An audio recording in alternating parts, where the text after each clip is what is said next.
Morning all of you. सुन पा रहे हो? Yes sir. ओके।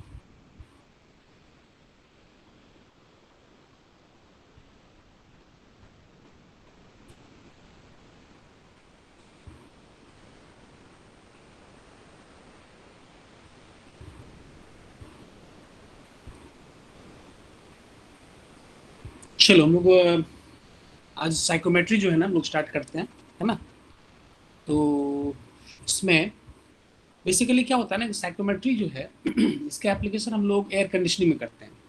जैसे कि एयर कंडीशनिंग डिवाइस, जैसे घर में, जैसे गर्मी के दिनों में हम लोग घर में एसी मतलब यूज़ करते हैं, है ना?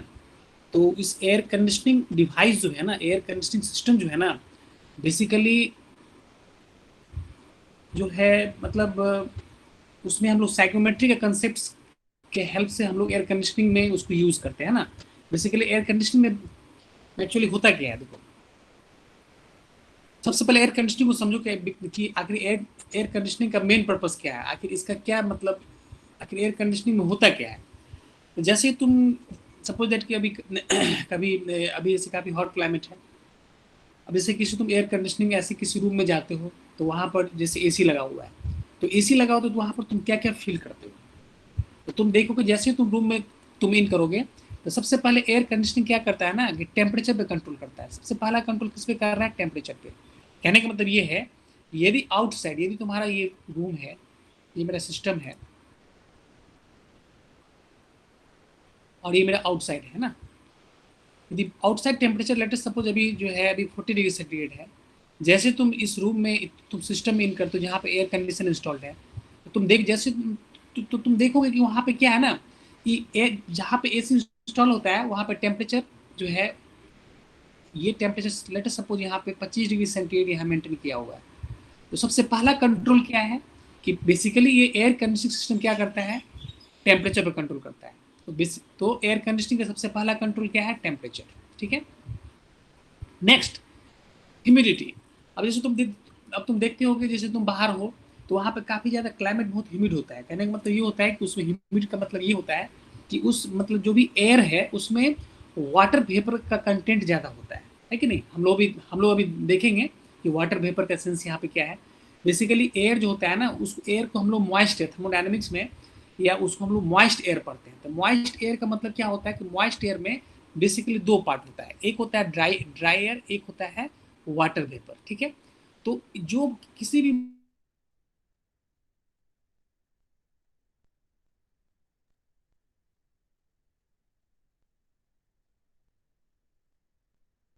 होता है, ऑक्सीजन होता है, CO2 होता है, इनर्ट गैस होता है। ठीक है। तो ये जो हमको है ना, ये फिक्स क्वांटिटी में होता है। जैसे कि हम लोग जानते हैं कि एयर में नाइट्रोजन जो है वो क्या होगा, 77% बाय मास होता है, 79% बाय वॉल्यूम होता है। ऑक्सीजन है तो 23% बाय मास होता है, 21% बाय वॉल्यूम होता है। तो ये सब क्वांटिटी जो है, CO2, ये सब क्वांटिटी फिक्स है। लेकिन वाटर वेपर क्या होता है ना, ये क्वांटिटी फिक्स नहीं होता है। ये क्या होता है, ये वैरी करता है। ये वैरी करता है। सपोज जैसे तुम देखते होगे, जैसे तुम कभी मतलब कोई भी ऐसी सिटी में तुम जाओगे जहां पर कि समुद्र के मतलब किनारे में, जैसे जैसे कि में गोवा है या मतलब चेन्नई है, तो इस सब में क्या होता है ना, कि जहां पर भी समुद्र के किनारे या कोई किसी नदी के किनारे कोई सिटी है, तो तुम देखोगे वहां पे ह्यूमिडिटी ज़्यादा होता है। जैसे कि तुम देखते होगे मुंबई वगैरह में, जैसे तुम जाओगे तो तुम देखोगे कि वहां पे ह्यूमिडिटी बहुत ज़्यादा होता है। क्यों? क्योंकि क्या है ना कि समुद्र ओशियन जो है ना, वो क्या है, सिटी के जस्ट बगल में है। तो वो गर्मी के दिनों में क्या होता है, वो वाटर क्या होता है, जब वाटर जब उस पर जब जब सूरज का रोशनी उस पर पड़ता है, तो क्या होता है, वो उस वाटर क्या होता है, वेपर में कन्वर्ट होता है। उस हीटिंग से क्या होता है, उसका अपर सरफेस जो है वो वेपर में मिक्स कन्वर्ट होता है। और वो वेपर क्या होता है ना, वो एयर में मिक्स हो जाता है, ये ड्राई एयर में मिक्स हो जाता है। तो इसीलिए उस कंडीशन में क्या होता है कि वाटर वेपर क्वांटिटी वहाँ बढ़ जाएगा। तो कहने का मतलब ये होता है कि वो डिपेंड करता है कि वाटर वेपर डिपेंड करता है कि उसका क्या, उसका जो है ना, किस तरह का उसका जो है मतलब किस लोकेशन में है। जैसे कि तुम गुजरात चले जाओ, तो गुजरात में क्या है, काफी डिजर्ट है, क्योंकि वहां पर रेगिस्तान, अगल बगल जो है नदी बहुत कम है। तो जो भी डिजर्ट एरिया है वहां पर क्या होगा, वाटर वेपर का क्वांटिटी वहां पे कम होगा। सुन पा रहे हो? Yes sir. यस। तो बेसिकली वाटर वेपर सर का कोई जो है, एक्सेप्ट वाटर करना वेपर पड़। का जो उसमें कंटेंट होगा, ये वेरिएबल पार्ट होता है। ये डिपेंड करता है कि वो किस जगह पे स्थित है। जैसे कि हम लोग बोल रहे हैं मुंबई में क्या होगा, वाटर वेपर ज़्यादा होगा, क्लाइमेट वहाँ पर ज़्यादा ज़्यादा जो है ह्यूमिड होगा। लेकिन वही तुम राजस्थान जाओगे तो वहाँ पे क्या होगा, वहाँ पे वो वाटर वेपर का क्वांटिटी वहाँ कम होगा, तो क्लाइमेट वहाँ पे क्या होगा, थोड़ा सा ड्राई क्लाइमेट होगा। तो कहने का मतलब ये है कि ये जो भी ड्राई पार्ट होता है मॉइस्चर में, उसमें क्या होता है, क्वांटिटी इसका फिक्स होता है ड्राई पार्ट का, लेकिन वाटर वेपर क्वांटिटी क्या होगा ये वेरी करता है। क्लियर है?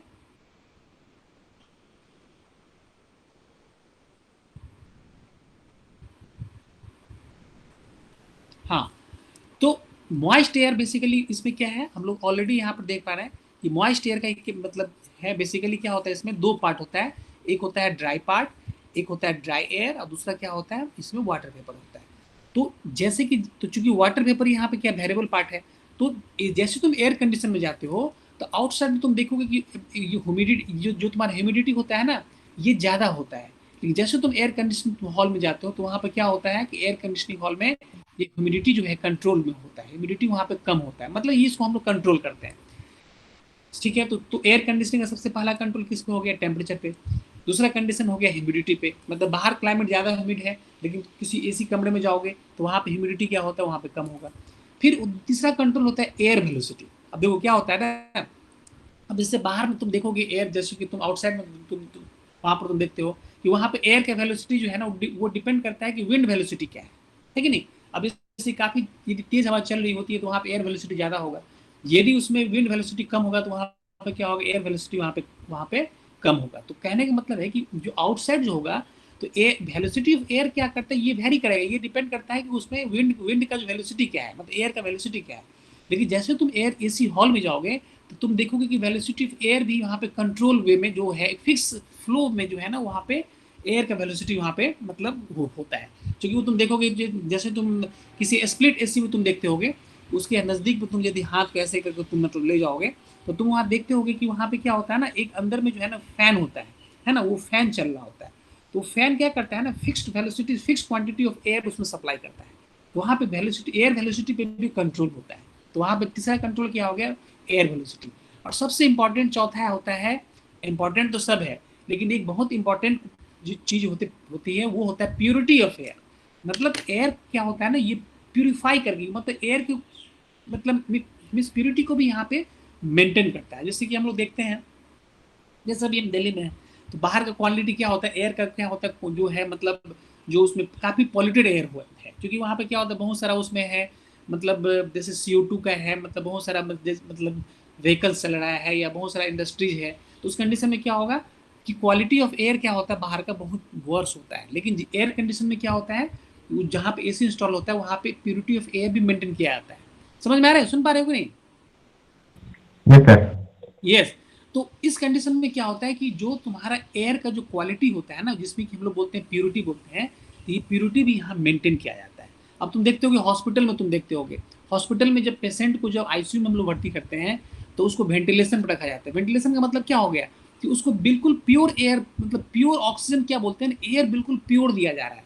अभी जो यहाँ पे हम लोग, जैसे कि यहाँ ओपन रूम है, इस ओपन रूम में क्या है कि एयर में बहुत सारा उसमें जो है ना पॉल्यूशन का जो पार्ट, जैसे कि CO2 है, कार्बन मोनोऑक्साइड, बहुत सारा जो है ना इम्प्योरिटी है उस एयर में मिक्स है। लेकिन जब पेशेंट को वेंटिलेशन पर डाला जाता है तो उस कंडीशन में क्या होता है, प्योर ऑक्सीजन वहाँ पर सप्लाई करते हैं। एयर का क्वालिटी बहुत ही बेहतरीन होता है, उसमें किसी भी तरह का इम्प्योरिटी नहीं होता है। क्यों? क्योंकि पेशेंट को वहाँ पे, उसको लाइफ को वहाँ पे हम लोग को बचाना होता है, लाइफ को वहाँ पे सेव करना होता है। तो कहने का मतलब चौथा इंपॉर्टेंट चीज़ है वो क्या हो गया, प्योरिटी ऑफ एयर। तो एयर कंडीशनिंग क्या क्या करता है, जस्ट तुम उसको फील करो इस चीज़ को। जैसे तुम किसी एयर कंडीशनर हॉल में जाते हो तो सबसे पहला कंट्रोल करता है टेम्परेचर पे, दूसरा कंट्रोल करता है ह्यूमिडिटी पे, तीसरा कंट्रोल करता है एयर वेलोसिटी पे, चौथा कंट्रोल करता है प्योरिटी ऑफ एयर। तो ये एयर कंडीशनिंग का जो है ना, basically it simultaneously control over this 4 factors, temperature, humidity, air velocity and purity of air. अब देखो ये क्लियर है एयर कंडीशनिंग पहले, चूंकि हम लोग अभी साइड, सर हाँ सुन पा रहे हो? यस सर, स्टूडेंट से बोल रहे हैं सर एक्सेप्ट करने के लिए, क्लास ज्वाइन करने के लिए। Okay okay.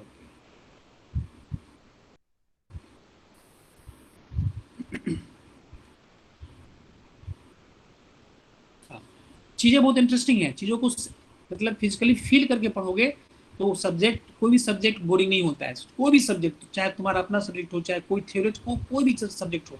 खैर ये सब चीज़ तो बहुत ही प्रैक्टिकल पेपर है। तो कहने का मतलब एयर कंडीशनिंग हम लोग डिफाइन किए कि एयर कंडीशनिंग क्या होता है, ये कंट्रोल करता है temperature, humidity, air velocity and purity of air. अब देखो हम लोग मॉइस्ट एयर की बात कर रहे थे अभी, तो मॉइस्ट एयर में क्या होता है, यहाँ पे बेसिकली मॉइस्ट एयर का दो पार्ट है, ड्राई पार्ट है और वाटर वेपर है। तो ड्राई पार्ट का क्वांटिटी क्या होता है, ये फिक्स होता है, लेकिन वाटर वेपर क्वांटिटी क्या होता है, ये वेरी करता है, वो डिपेंड करता है किस प्लेस पे तुम हो।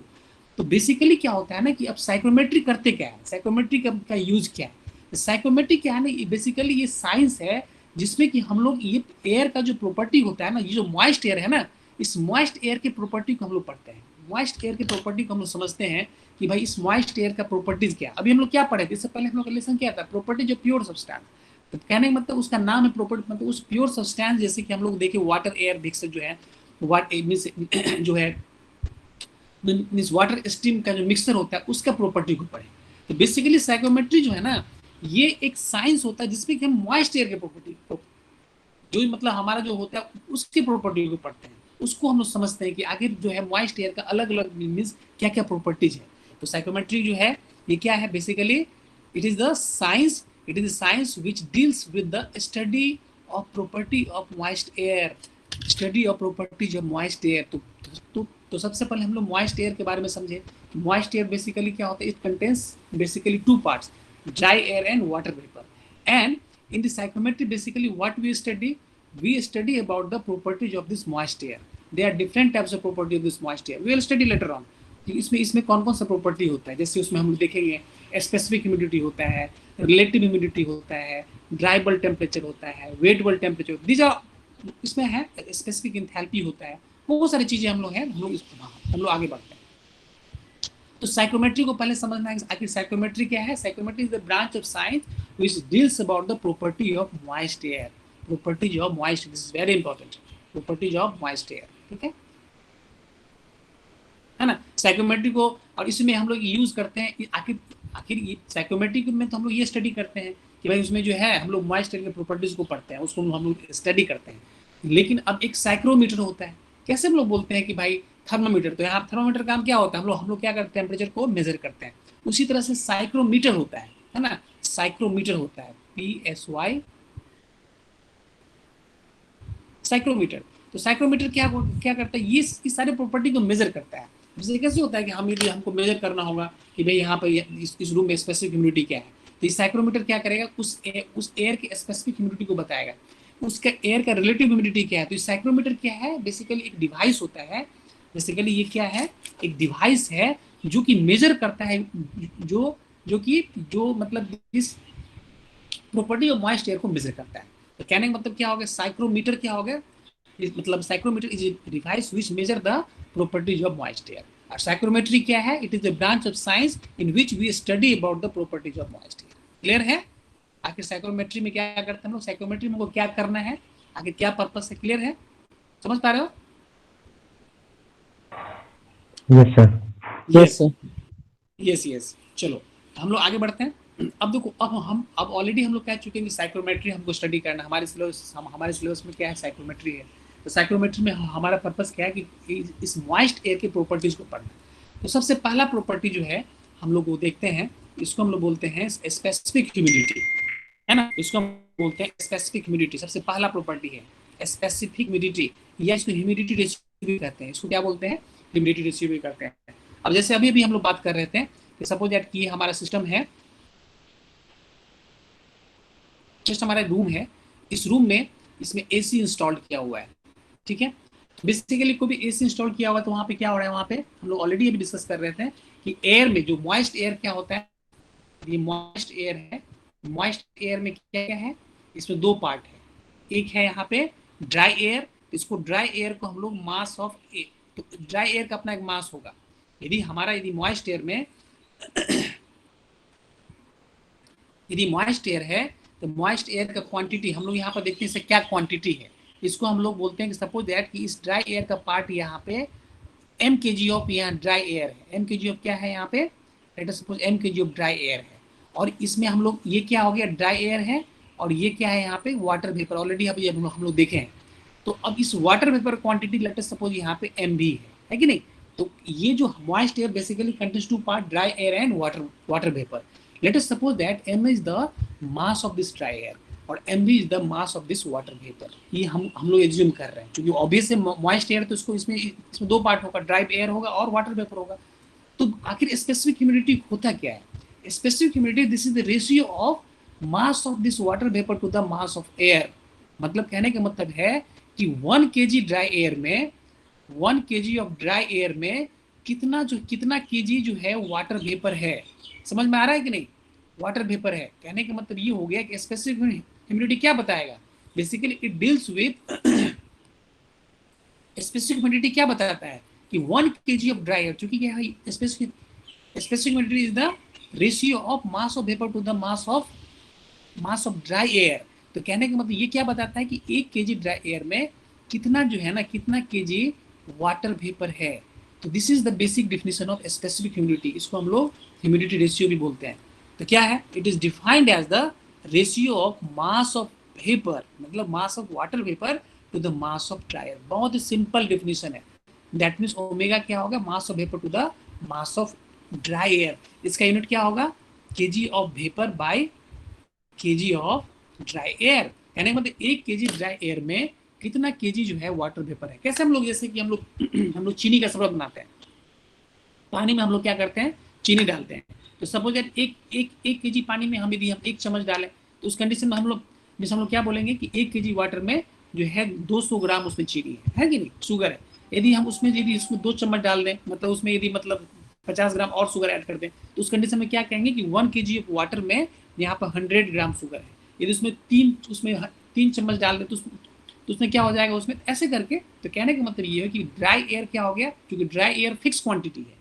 ड्राई एयर क्या है, हम ऑलरेडी बोल चुके हैं कि ड्राई एयर की फिक्स क्वांटिटी, इसकी क्वांटिटी को हम लोग चेंज नहीं कर सकते हैं।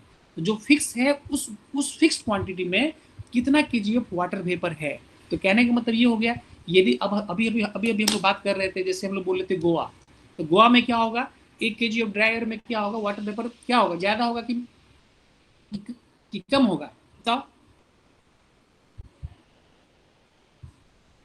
कोई भी तुम ऐसे प्लेस पे जहां पर क्या है, जहां पर कि मतलब ओशियन है या कोई नदी है, किसी सिटी के बगल में कोई नदी है, तो वहां पे क्या होगा, वाटर वेपर क्वांटिटी क्या होगा, होगा कि ज्यादा होगा?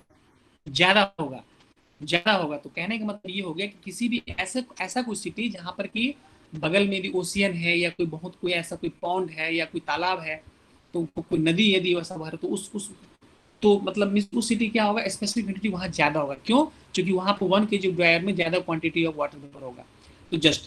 तो इस तरह से हम लोग स्पेसिफिक ह्यूमिडिटी को डिफाइन करते हैं। तो स्पेसिफिक ह्यूमिडिटी क्या है? It is ratio of mass of water vapour to the mass of dry air.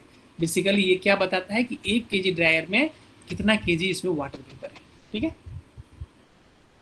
अब देखो ऑलरेडी तो इसका यूनिट क्या हो गया, it is kg vapour to the kg of dry air. इसमें हम लोग देखते हैं कैसे एक्सप्रेस करते हैं। ऑलरेडी इसकी मतलब इसका ये यूनिट हो गया। चलो अब हम लोग इसी सिस्टम में है, क्योंकि ये हमारा सिस्टम है, इसमें एम ए केजी ऑफ इसमें क्या है, ड्राई एयर है, और एम बी केजी क्या है इसमें, इस मास से वाटर वेपर का। अब देखो, तो जाहिर सी बात है कि यदि उसमें ड्राई एयर का मास एम ए है, तो ये अपना ड्राई एयर का उसके द्वारा कुछ प्रेशर होगा, तो इसको हम लोग लिख रहे हैं पी ए लिख रहे हैं। मतलब ये क्या हो गया, पार्शियल पे, देखो यहाँ पे पी ए, यहाँ पे क्या है ना, हाँ, तो पी ए क्या हो गया, पार्शियल, ये हो गया एटमॉस्फेरिक प्रेशर हो गया। यहाँ पी ए क्या हो गया, यहाँ पे मतलब ये हो गया कि partial pressure of this dry air. हमारा जो ड्राई एयर है ना, उसका क्या पार्शियल प्रेशर है। उसी तरह से एम बी है, एम बी का मतलब क्या हो गया, partial pressure of this water vapour, है कि नहीं। तो यहाँ पे हम लोग देख रहे हैं, देखो यहाँ पे तुम देख रहे हो, पी बी क्या देख रहे हो, partial pressure of water vapour है। पी ए क्या हो गया, partial pressure of dry air हो गया। और तो कहने का मतलब यहाँ टोटल प्रेशर क्या होगा, let us suppose PT is the PT, या हम लोग ऐसे लिखते हैं यहाँ पर, ठीक है चलो कोई दिक्कत नहीं है। तो यहाँ पीटी क्या हो जाएगा, पी ए प्लस पीबी।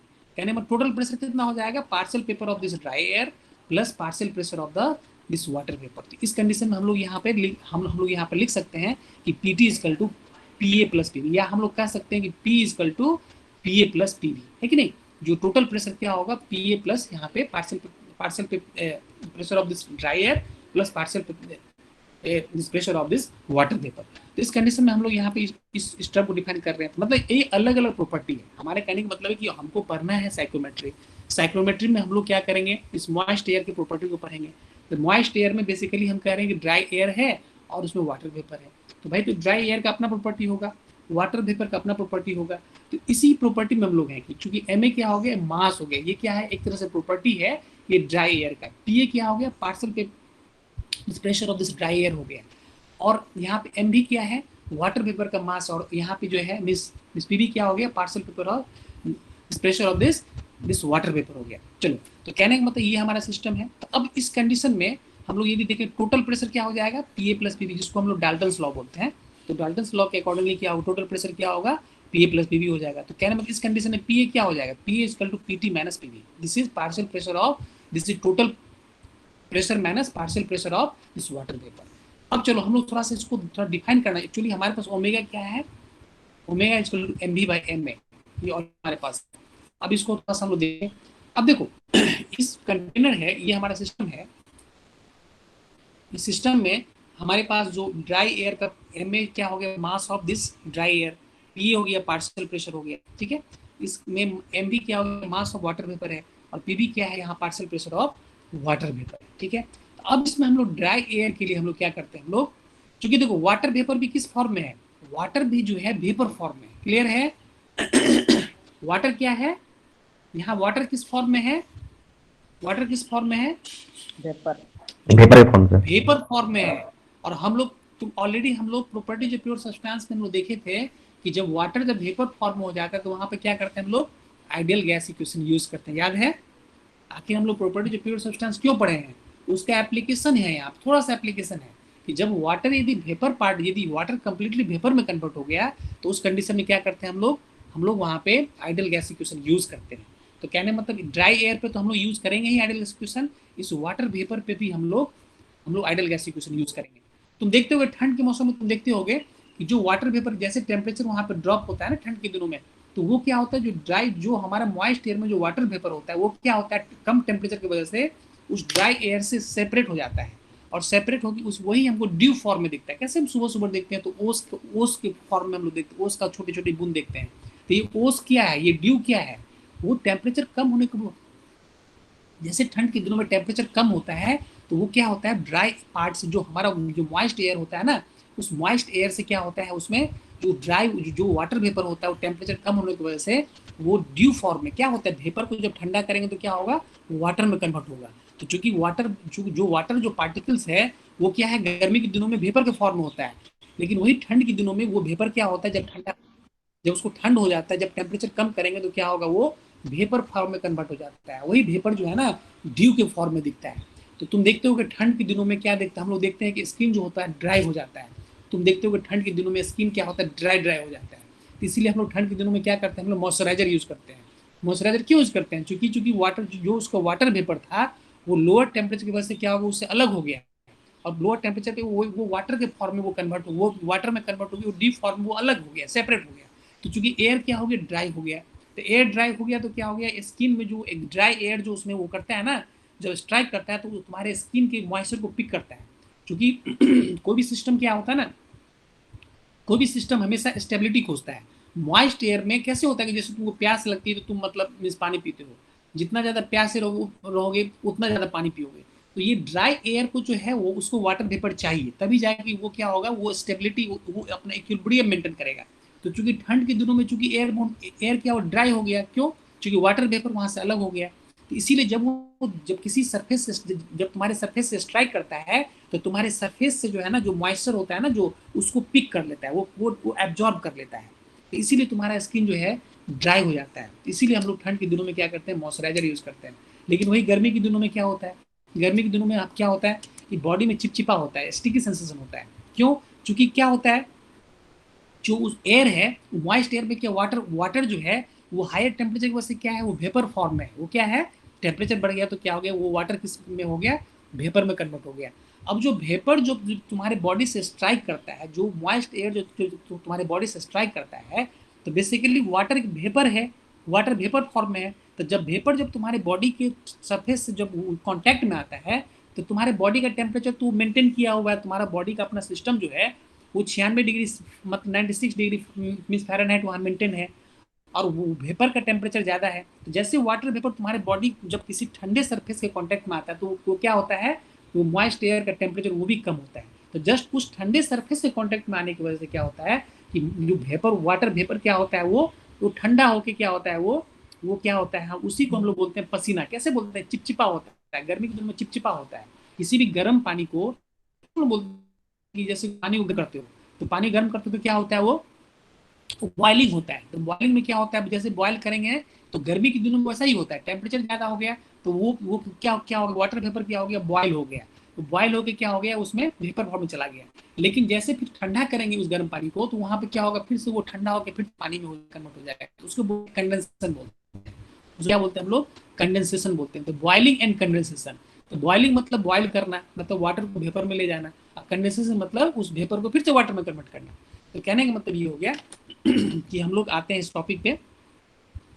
तो हमारा जो कंटेनर है, इस कंटेनर में क्या है, इसमें इसमें ड्राई एयर है, और हमारा जो सिस्टम है इसमें ड्राई एयर है, वाटर वेपर है। तो चूंकि वेपर फॉर्म में है तो क्या करेंगे हम लोग यहाँ पे आइडियल गैस इक्वेशन हम लोग यूज कर सकते हैं। लेट अस सपोज यहाँ पे जो सिस्टम है, सिस्टम का वॉल्यूम फिक्स है और टेम्परेचर फिक्स है। हम लोग कह रहे हैं ना कि एयर कंडीशनिंग में क्या होता है, हम लोग यदि हमारा सिस्टम है और सिस्टम में यदि यहाँ पर एयर कंडीशनिंग इंस्टॉल्ड है, तो हम लोग क्या कर रहे हैं कि एयर कंडीशनिंग सिस्टम है जिसमें कि हम लोग टेम्परेचर कंट्रोल करते हैं। तो मतलब इसका टेम्परेचर फिक्स है। जिस रूम में तुम्हारा एसी इंस्टॉल्ड है वहां पर उसका वॉल्यूम भी फिक्स होता है, क्योंकि तुमको पता होता है कि भाई हमारा रूम का साइज यहाँ पर 20 बाई 20 का है, तो हमको उसमें एसी इंस्टॉल करना है। तो भाई उस एसी इंस्टॉल करेंगे तो वहाँ वॉल्यूम भी कांस्टेंट रहेगा, और वहाँ पे टेम्परेचर भी एयर कंडीशनर हॉल में टेम्परेचर भी कांस्टेंट रहेगा। तो कहने का मतलब इस कंडीशन में हमारा सिस्टम का वॉल्यूम कांस्टेंट है और यहाँ पर टेम्परेचर कांस्टेंट है। क्लियर है, समझ पा रहे हो? चीज़ों को फील करके पढ़ो, फील करके पढ़ोगे तो अच्छे से समझोगे। सुन पा रहे हो? Yes sir. यस। अब चलो हमारे पास आइडियल गैस इक्वेशन क्या है, पीबी इक्वल टू एमआरटी है। अब इसमें हम लोग यूज करेंगे आइडियल गैस। हमारे अब हम लोग ड्राई एयर के लिए हम लोग यूज करते हैं इस इक्वेशन को। तो क्या होगा, पी ए भी क्या होगा, एम ए आर टी होगा। लेकिन हम ये कह रहे हैं वॉल्यूम मेरा कांस्टेंट है, टेम्परेचर कांस्टेंट है, तो हम लोग क्या लिखेंगे, पी ए भी equal to M A R A T. तो पी ए क्या हो गया, partial pressure of this dry air. M A क्या हो गया, मास ऑफ एयर। एक टर्म यहाँ आर ए है ना। तो आर ए क्या हो गया, ये गैस कांस्टेंट ऑफ क्या है, gas constant of dry air. Dry air का गैस कांस्टेंट है, ध्यान देंगे इसको हम लोग अभी देखेंगे कि ड्राई एयर का ये गैस कांस्टेंट है। ये हमारा इक्वेशन वन हो गया। अब चलो सेकंड इक्वेशन क्या, हम लोग यहाँ पे वाटर वेपर के लिए यूज करेंगे, क्योंकि वेपर फिर से क्या हो गया, यहाँ पे इस वेपर में हम लोग आइडियल गैस इक्वेशन यूज कर सकते हैं। तो क्या होगा, P B equal to M B R B T plus इसी क्वेश्चन में यहाँ पर कर हम लोग इस वाटर वेपर के लिए करें। तो यहाँ पी क्या हो गया, पार्शियल प्रेशर ऑफ तुम्हारा वाटर वेपर हो गया। वॉल्यूम फिर कांस्टेंट है तो यहाँ वॉल्यूम भी है और टेम्परेचर टी है, तो पी भी क्या होगा, M B R B T हो गया। इस इक्वेशन नंबर 2 हो गया। अब क्या करेंगे हम लोग, यहाँ पे इक्वेशन नंबर 2 को 1 से डिवाइड कर देंगे। तो क्या होगा, जस्ट यहाँ पर डिवाइड करेंगे तो भी कैंसिल हो जाएगा और यहाँ टेम्परेचर कैंसिल होगा। तो पी भी बाई की यहाँ पे क्या, पी भी बाई ये पी क्या होगा, M V by M A into R B by R A. हमको क्या चाहिए, हमको चाहिए स्पेसिफिक ह्यूमिडिटी। तो स्पेसिफिक ह्यूमिडिटी क्या होता है, एम भी बाई एम ए होता है। तो बस M V by M A क्या हो जाएगा, P B by P A minus R A by R B. ठीक है, इस इक्वेशन तक हम लोग यहाँ पर हम लोग यहाँ तक पहुंचे। अब देखो यहाँ पे आर ए और आर बी दो टर्म है। तो आर ए क्या हो गया, gas constant of dry air हो गया, और आर बी क्या हो गया, gas constant of water vapour हो गया। ठीक है, देखो आर जो होता है एक फॉर्मूला होता है। आर जो यदि किसी भी गैस का यदि हमको आर निकालना होगा तो उसका फॉर्मूला होता है कि are bar bye molecular weight of gas. एक फॉर्मूला होता है किसी भी गैस का। तुमको यदि ऑक्सीजन का तुमको गैस कांस्टेंट निकालना है तो क्या होगा, आर बार क्या होगा, ये यूनिवर्सल गैस कांस्टेंट होता है। ये क्या होता है, यूनिवर्सल गैस कांस्टेंट होता है। यूनिवर्सल गैस कांस्टेंट ये वैल्यू हमेशा फिक्स रहता है। तुम कहीं भी जाओ, तुम अर्थ पे रहो या तुम मून पे चले जाओ, तुम सन पे चले जाओ, कहीं जाओगे तो ये गैस, ये जो आर बार है ना, ये होता है, आर बार क्या होता है, ये कांस्टेंट, इसीलिए इसको कहा जाता है यूनिवर्सल गैस कांस्टेंट। इस एक गैस का जो होता है ना, इसका वैल्यू हमेशा फिक्स होता है। और एम एम क्या हो गया, ये मॉलिक्यूलर वेट ऑफ गैस हो रही है। हमको ऑक्सीजन का निकालना है, यदि हमको गैस में निकालना है तो आर बार तो फिक्स है, तो हमको मॉलिक्यूलर वेट ऑफ क्या ऑक्सीजन यूज करना होगा। यदि हमको यदि नाइट्रोजन का निकालना है सपोज दैट, तो क्या होगा, आर बार जो कि फिक्स है bye molecular weight of nitrogen. तो कहने का मतलब ये है कि हमको क्या निकालना है यहाँ पे, हमको आर बार, हमको आर गैस हमको निकालना है ड्राई एयर का। तो क्या हो जाएगा, are bar bye molecular weight of dry air, और हमको पता है कि मॉलिक्यूलर वेट ऑफ जो ड्राई एयर होता है उसको वो 29 होता है, याद रखना। Molecular weight of dry air क्या होता है, 29 होता है। तो कहने मतलब यहाँ पे तुम्हारा आर ए हो गया। उसी तरह are bar of water vapour की बात हम लोग कर रहे हैं, तो ये क्या होगा, are bar by molecular weight of water, ये क्या होगा, तुम्हारा तुम्हारा वाटर वेपर होगा। तो ये कि are bar by water vapour का क्या होता है, केमिकल H2O होता है, तो क्या होगा, ये 16 16 प्लस 2 18 हो जाएगा। तो ये क्या होगा, आर बार बाई 18 हो जाएगा।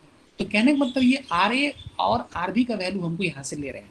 तो बेसिकली फॉर्मूला क्या होता है, किसी भी गैस का हमको किसी भी गैस का यदि गैस कांस्टेंट निकालना है तो क्या होगा, are bar by molecular weight of this gas. इसी कंसेप्ट की यूज से हम लोग आर ए और आर बी के वैल्यू यहाँ से निकाल लेते हैं। तो क्या होगा, आर बी क्या हो जाएगा, आर ये आर बार बाई 18, और आर ए क्या हो जाएगा, आर बार बाई 29। बस इस वैल्यू को यहाँ,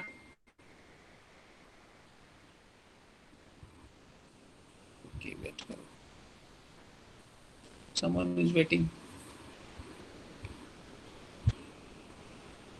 हाँ, तो यहाँ पर हम लोग क्या कर रहे हैं, सिंपली हम लोग R A by R B की वैल्यू यहाँ पुट कर दे रहे हैं।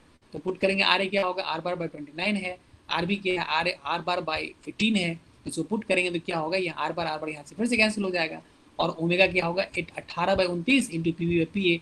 अब इसको जब पुट को जब तो डिवाइड करोगे तो 0.622 into P V by P ए हो जाएगा। तो इस तरीके से यहाँ ओमेगा का वैल्यू कितना हो गया, अब देखो यहाँ से ओमेगा का वैल्यू कितना आ गया, 0.622 पी वी बाई पी ए। अब तो हमको पता है कि यहाँ पी ए क्या है, पी ए क्या है, यहाँ पे ऑलरेडी हम लोग देख चुके हैं पी ए का वैल्यू, यहाँ पे क्या देखे हैं, पी ए क्या है, पी ए इसको P T minus P B, चुकी क्या है ना, एक्चुअली पी टी क्या हो गया, टोटल प्रेशर है। तो टोटल प्रेशर क्या हो गया, partial pressure of dry air plus partial pressure of water vapour. इस कंडीशन में यहाँ पे क्या करेंगे हम लोग, यहाँ पे P T minus P B. तो कहने में तो ओमेगा का वैल्यू क्या हो जाएगा, 0.62 P B by P T minus P A को रिप्लेस कर दिए,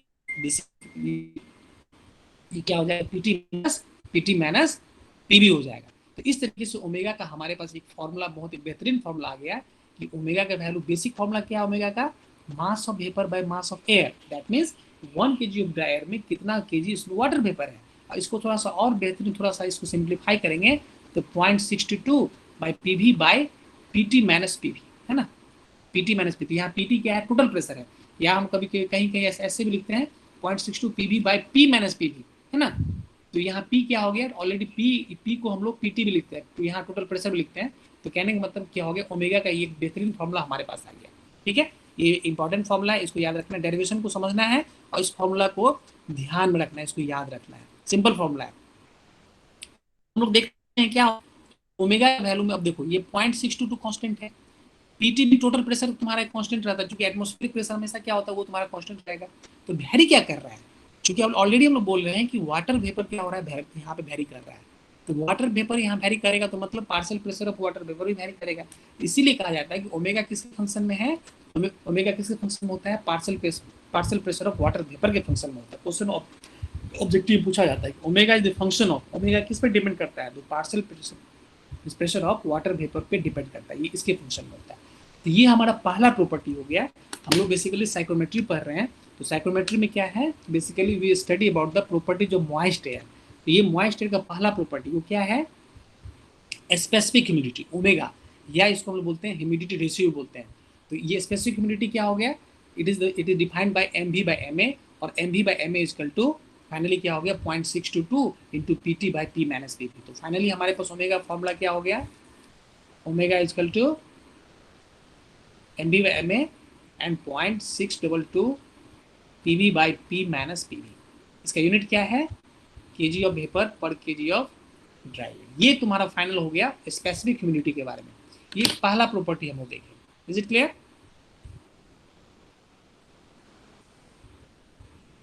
देख पा रहे हो, yes sir. Yes yes, okay. अब हम लोग आते हैं दूसरे प्रॉपर्टी पे। नेक्स्ट प्रॉपर्टी है, दूसरा प्रॉपर्टी है, उसको हम बोलते हैं relative humidity. Next property is relative humidity. तो रिलेटिव ह्यूमिडिटी में क्या होता है, ये बेसिकली क्या होता है, अब देखो, अब जैसे हम लोग कह रहे हैं कि सपोज दैट ये मेरा सिस्टम है, ठीक है, ये मेरा सिस्टम है, लेटेस्ट ये हमारा सिस्टम है, इसमें एम ए के जी ऑफ क्या है, ड्राई एयर है, और एम बी के जी ऑफ क्या है, वाटर वेपर है। ठीक है, इस वाटर वेपर का जो पार्शियल प्रेशर वो क्या है, पी बी है। ठीक है, अब सपोज दैट कि अब चूंकि ड्राई एयर क्या करता है, इस मॉइस्ट एयर को क्या करता है, वो मतलब बेसिकली क्या हम लोग बोल रहे हैं ना कि ड्राई एयर है प्लस वाटर वेपर है। तो हम लोग ये अभी जस्ट हम लोग समझे थे कि आखिर ठंड के दिनों में स्किन ड्राई क्यों हो जाता है, क्योंकि ठंड के दिनों में क्या होता है, वाटर वेपर क्वांटिटी यहाँ डिक्रीज करता है। कोल्डर क्लाइमेट में, जो तुम्हारा कोल्ड क्लाइमेट होगा, तो क्या होगा, वाटर वेपर क्या होगा, क्वांटिटी डिक्रीज क्यों करेगा, क्योंकि टेम्परेचर डिक्रीज होगा तो क्या होगा, तो वाटर वेपर क्या होगा, लिक्विड फॉर्म में आएगा, और लिक्विड फॉर्म में आएगा तो क्या होगा, ये ड्यू के फॉर्म में कन्वर्ट हो जाएगा, है कि नहीं। तो इस कंडीशन में ड्राई एयर में क्या होगा, वाटर वेपर क्वांटिटी डिक्रीज करेगा। तो जैसे डिक्रीज करेगा तो ड्राई एयर को क्या चाहिए, ड्राई एयर को चाहिए वाटर वेपर, तभी जाके ये कंप्लीट हो सैचुरेट। कैसे तुमको प्यास लगती है गर्मी के दिनों में, तुम खूब पानी पीते हो, लेकिन वही तुमको ठंड के दिनों में प्यास कम लगती है, क्योंकि गर्मी के दिनों में क्या होता है, पानी की जरूरत बॉडी में ज़्यादा होता है, क्योंकि वाटर बहुत अलग अलग तरीके से बॉडी से वो लिबरेट करता है। जैसे तुम पसीना स्वेटिंग होता है, या तुम मतलब बार बार, तो बॉडी में गर्मी के दिनों में वाटर का जो बॉडी से डिहाइड्रेशन ज़्यादा होता है, इसीलिए तुम गर्मी के दिनों में तुम पानी खूब पीते हो। लेकिन वही ठंड के दिनों में क्या होता है, पानी का कंजप्शन, वाटर कंजप्शन कम होता है। क्यों, क्योंकि बॉडी में ठंड की वजह से तुम्हारे बॉडी में नहीं तो डिहाइड्रेशन हो रहा है, नहीं किसी तरह का उसमें वाटर का जो है ना लॉस कम होता है। तो कहने का मतलब क्या है कि ये ड्राई एयर, कभी भी ड्राई एयर होगा, यदि वाटर वेपर कम होगा तो क्या होगा, उसको चाहिए वाटर वेपर। वो क्या, वाटर वेपर की तरफ उसका एफिनिटी ज़्यादा रहेगा। ठीक वैसे ही जैसे तुमको प्यास लगती है, तुम पानी ज़्यादा पीते हो, गर्मी के दिनों में तुम पानी ज़्यादा पीते हो। तो कहने का मतलब है कि कोई चीज़ ड्राई है तो वो बैलेंस तब होगा जब वेट के साथ वो अपना कंबाइन करेगा। तो कहने का मतलब है कि सपोज दैट कि कोई हमारा रूम है, ये हमारा सिस्टम है, इसमें जो है मतलब पर्टिकुलर कंडीशन में, जो एक सैंपल किसी भी रूम का हम लोग लेते हैं, तो एम ए और एम बी समझ में आ रहा है कि मास ऑफ ड्राई एयर है, M B mass of water vapour है। तो सवाल ये है कि अब इसमें क्या कर रहे हैं हम लोग, मॉइस्चर ऐड कर रहे हैं। इसमें क्या कर रहे हैं हम लोग, मॉइस्चर को ऐड कर रहे हैं।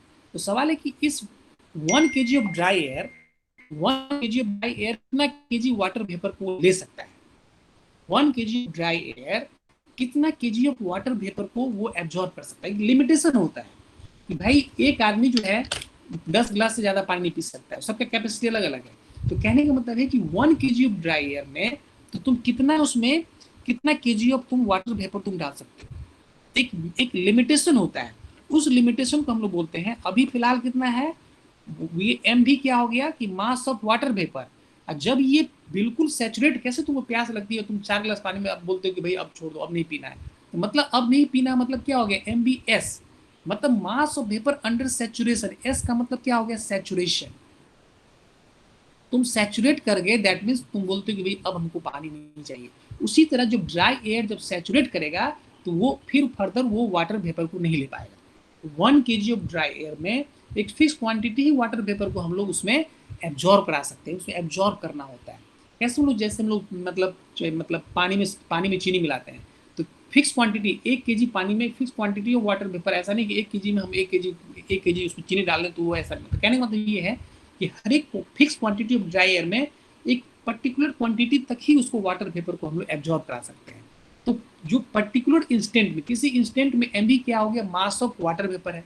कोई भी हम किसी भी रूम में हम गए, वहां पर सैंपल लिए 1 kg, मतलब इस तरह से एक मॉइस्ट एयर उठाए, उस मॉइस्ट एयर में हम लोग देख रहे हैं कि भाई इसमें 1 kg ऑफ ड्राई एयर में सपोज दैट कि 0.3 ग्राम, मतलब 0.3 kg जो है क्या है उसमें वाटर वेपर है। कहने मतलब मेरा सैंपल है 1.3 kg सैंपल है हमारा, किसका, मॉइस्ट एयर का, मॉइस्ट एयर का सैंपल है, जिसमें हम लोग देख रहे हैं कि इसमें क्या देख रहे हैं कि 1 kg ड्राई एयर है, और 0.3 kg क्या है इसमें क्या है, इसमें वाटर वेपर है।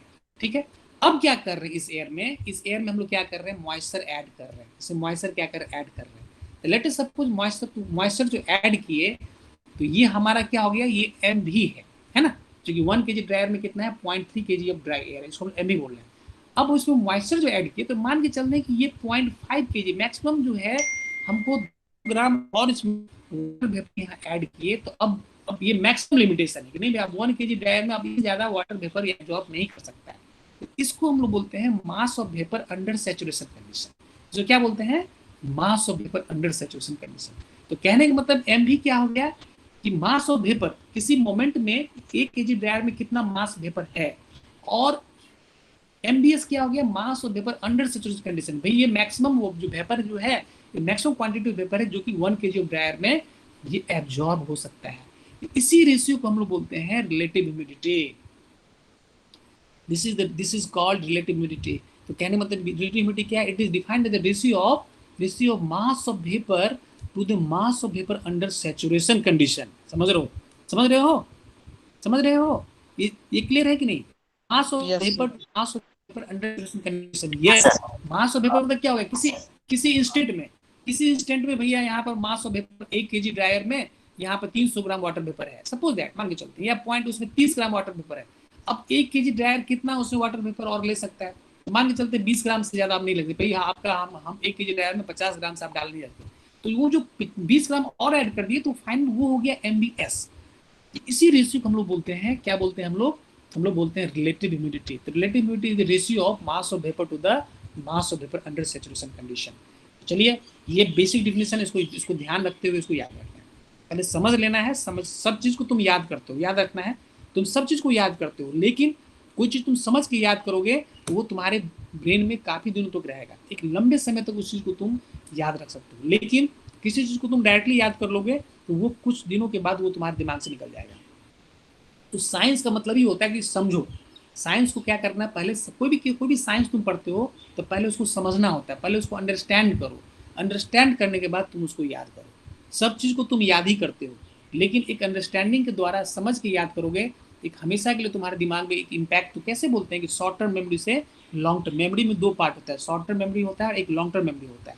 जैसे कोई मोबाइल नंबर, जैसे कोई तुम नया मोबाइल नंबर लेते हो तो तुम्हारा कुछ दिनों तो तुमको नंबर याद नहीं होता है, लेकिन बार बार तुम नंबर को रिपीट करते करते करते करते वो नंबर तुम्हारे एक लॉन्ग टर्म मेमोरी, तो जिस को तुम पहली बार पढ़ रहे हो तो ये तुम्हारे शॉर्ट टर्म मेमोरी में जा रहा है, लेकिन समझ के तुम पढ़ोगे तो शॉर्ट टर्म मेमोरी से क्या होगा, जैसे तुम प्रैक्टिस करोगे तो जल्दी से लॉन्ग टर्म मेमोरी में चला जाएगा, और जैसे कोई चीज़ लॉन्ग टर्म मेमोरी में चला जाता है तो वो चीज़ को तुम हमेशा के लिए याद रख लेते हो।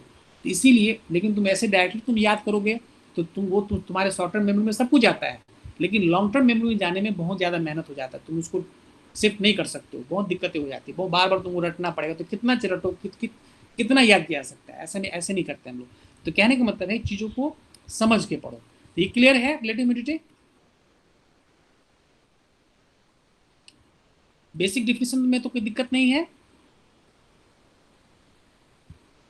सुन पा रहे हो? Yes sir. यस।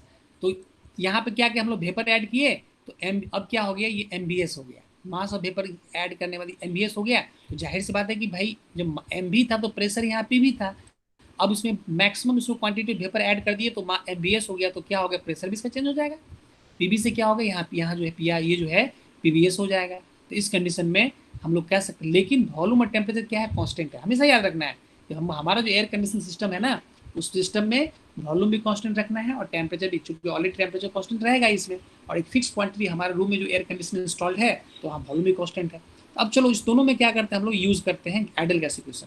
तो क्या होगा, पहला कंडीशन जब इसमें MB था तो PV भी क्या होगा, MVRT हो जाएगा, लेकिन जब अब सैचुरेट कर गया तो प्रेशर क्या हो गया, PVS हो गया, वॉल्यूम तो कांस्टेंट है, तो यहाँ मास MBS हो जाएगा, और यहाँ पे RBS और RB क्या, दोनों तो सेम रहेगा ना, RB और RBS, तो दोनों कंडीशन में तो वाटर ही है ना, ये जब वाटर ही है तो ये क्या होगा, दोनों का ये RB ही रह जाएगा, ये दोनों का आर्क सेम हो रहेगा, क्योंकि दोनों में क्या है, ये वेपर ही है, तो इसलिए क्या होगा, यहाँ पे RB हो गया इंटू T।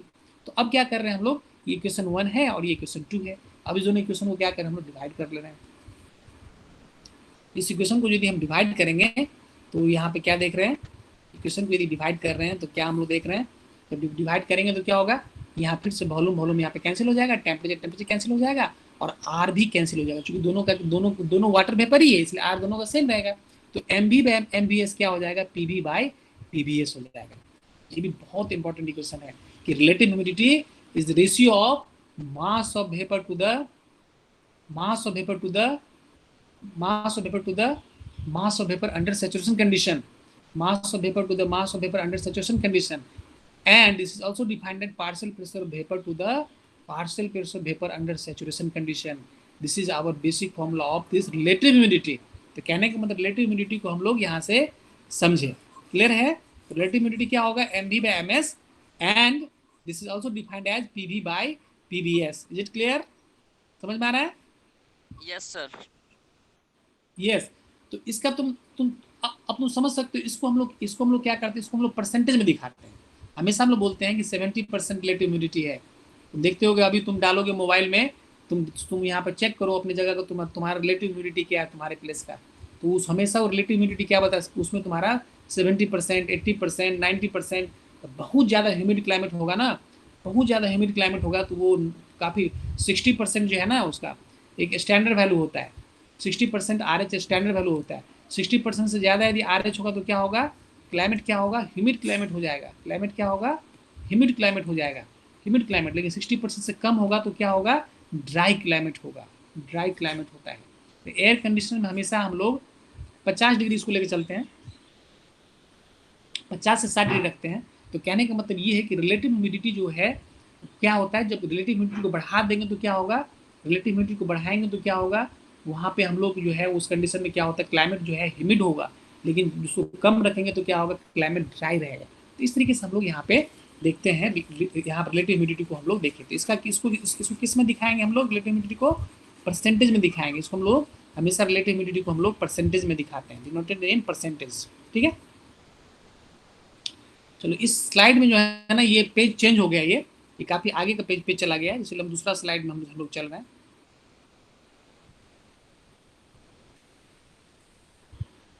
हम लोग यहाँ पे साइकोमेट्री को डिफाइन कर लिए, सब कुछ देख लिया। यहाँ पे मॉइस्ट एयर का जो देख रहे हैं। अच्छा, एक चीज हम लोग देखना चाहिए, एक चीज हम लोग यहाँ पर देखते हैं, थोड़ा सा बैक कर रहे हैं हम लोग, फिर से थोड़ा आ रहे हैं पहले। देखो गिब्स, एक होता है गिब्स फेज रूल।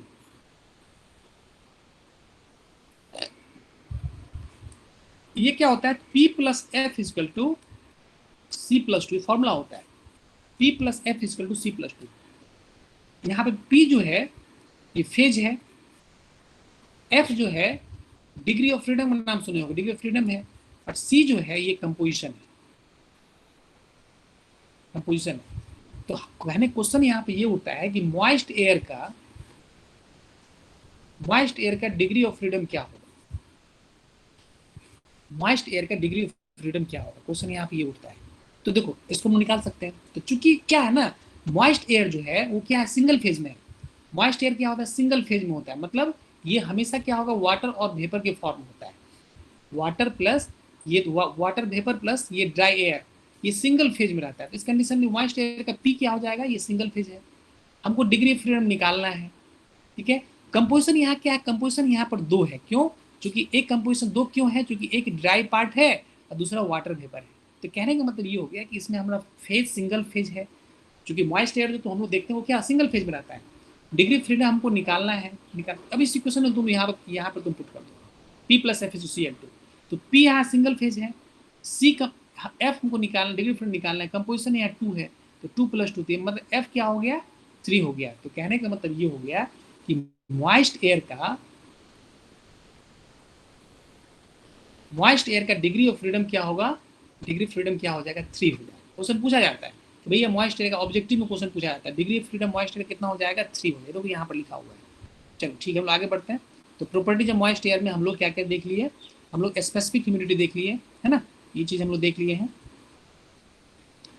ये फॉर्मूला हमारे पास आ गया, देख पा रहे हो ना, स्क्रीन देख पा रहे हो? Yes sir. ये रिलेटिव ह्यूमिडिटी भी हम लोग देख लिए हैं, है ना, मास of vapour by mass of vapour under saturation condition. RH बताता है कि हवा में कितना मैक्सिमम पानी हो सकता है नहीं, और उसके मुकाबले अभी कितना पानी है। ठीक है, तो ये हमारा आरएच में कितना सैचुरेशन हो सकता है, ये बहुत अच्छे से समझाया गया है। रिलेटिव में तो ये रिलेटिव ह्यूमिडिटी ये क्या बता रहा है, वेपर एब्जॉर्बिंग कैपेसिटी।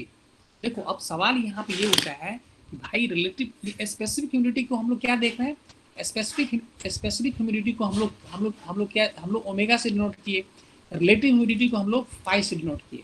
ठीक है, तो सवाल है कि दोनों में डिफरेंस क्या है, तुमको क्या लगता है दोनों में क्या डिफरेंस हो सकता है? ओमेगा क्या बताता है, मास of vapour by mass of air. मतलब क्या हो गया कि 1 kg ऑफ ड्राई एयर में कितना केजी क्या है, वाटर वेपर है। तो कहने का मतलब 1 kg ड्राई एयर में इतना, हम लोग यदि मान के चलो इसका वैल्यू यदि तुम्हारा मतलब ये चलो कि 1 kg ड्राई एयर में, तो 1 kg ड्राई एयर में यदि 30 ग्राम इसमें वाटर वेपर है, तो ये हमारा ओमेगा कितना हो जाएगा, ये हो जाएगा मतलब ये पॉइंट, ये तुम्हारा हो गया, ये तुम्हारा हो गया 0.03 क्या हो जाएगा केजी वेपर बाय पर केजी ड्रायर। लेकिन रिलेटिविटी क्या बताता है कि भाई अब इस 1 केजी में तो 30 ग्राम अभी वाटर वेपर है, लेकिन इसमें कितना ग्राम और मैक्सिमम इसमें हम लोग वाटर वेपर को एकोमोडेट कर सकते हैं। जैसे कि तुम प्यासे हो तो कुछ ना कुछ तो तुम्हारा अंदर में कुछ वाटर है, जो वाटर है जो एक्चुअल में उस कंडीशन में जो वाटर वेपर है वो 30 ग्राम है। अब इसको हम वाटर वेपर जब ऐड किए तो अब ये क्या हो गया 50 ग्राम वाटर वेपर तक इसको लेके गए हम लोग।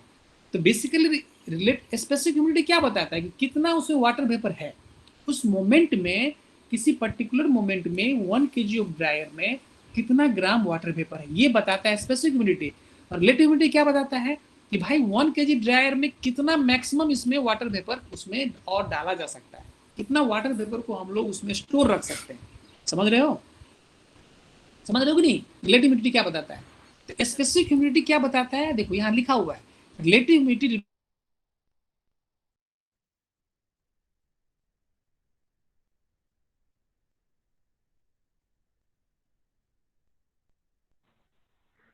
साउंड ब्रेक हो रहा अभी साउंड ब्रेक हो रहा है, साउंड ब्रेक हो रहा है, है। ये अभी आ रहा है सर। यस ठीक है सर। सर। अब अभी ठीक है ना?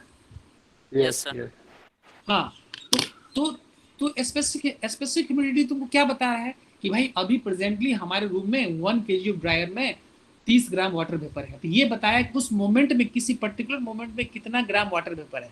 लेकिन रिलेटिव ह्यूमिडिटी क्या बता रहा है कि नो ठीक है वो आपकी बात सही है, लेकिन अब इसमें कितना और वाटर वेपर हम इसमें ऐड कर सकते हैं। कैसे, जैसे कि तुमको अभी भूख लगी है तो तुम कह रहे हो कि तुम नॉर्मल कंडीशन में तुम कितना खाते हो, जैसे तुम्हारे सामने रोटी सब्जी रहता है ऐसे सिंपल खाना होता है तो तुम 3 रोटी खाते हो, चलो ठीक है 3 से 4 खाते हो, लेकिन तुम्हारे सामने कोई बढ़िया तुम्हारा डिश आ जाता है तुम वहाँ पर खा लेते हो, दबा के खा लेते हो।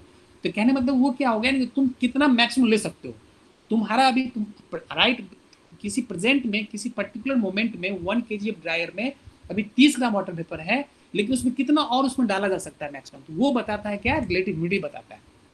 तो ये चीज यहाँ पर लिखा हुआ है कि बेसिकली दोनों में डिफरेंस क्या है। तो relative humidity represents vapour absorbing capacity but specific represents actual amount of water vapour. Clear है, समझ पा रहे हो दोनों में डिफरेंस क्या है?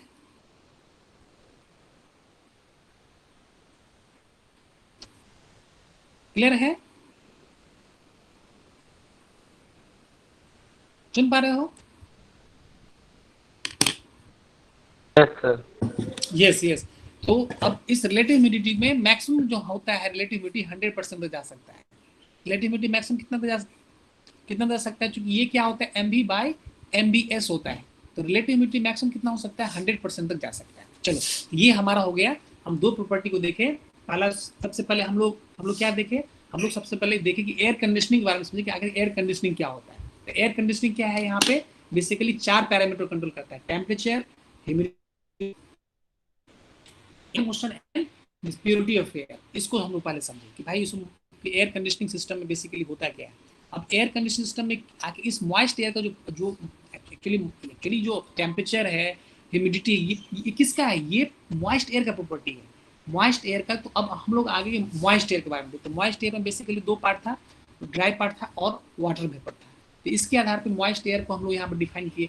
अब इस मॉइस्ट एयर की प्रॉपर्टी को जो हम लोग पढ़ते हैं, एक साइंस है, वो साइंस क्या है उसको हम लोग बोलते हैं साइक्रोमेट्री। तो साइक्रोमेट्री क्या है, it is a branch of science which deals about the property of moist air. ये हम लोग साइक्रोमेट्री में पढ़ते हैं। उसी में साइक्रोमीटर आ गया, एक टर्म आया। तो साइक्रोमीटर क्या होता है, डिवाइस होता है जो कि उसके प्रॉपर्टी को मेजर करता है। कैसे हम लोग टेम्परेचर, हम थर्मामीटर हम लोग क्या करते हैं, टेम्परेचर मेजर करते हैं, उसी तरह साइक्रोमीटर डिवाइस होता है जो कि पर्टिकुलर मोमेंट में वहाँ का कितना अलग अलग प्रॉपर्टी को मेजर करता है। अब हम लोग आगे साइक्रोमेट्री में आ गए कि भाई साइक्रोमेट्री क्या है, प्रॉपर्टीज ऑफ, ये साइंस है जिसमें कि हम लोग मॉइस्ट एयर प्रॉपर्टी को पढ़ते हैं।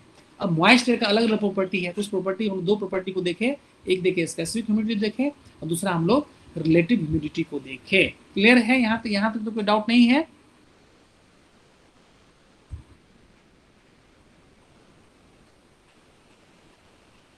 सुन पा रहे हो ना? Yes sir. Yes sir. Voice break, बीच में वॉइस नहीं करना,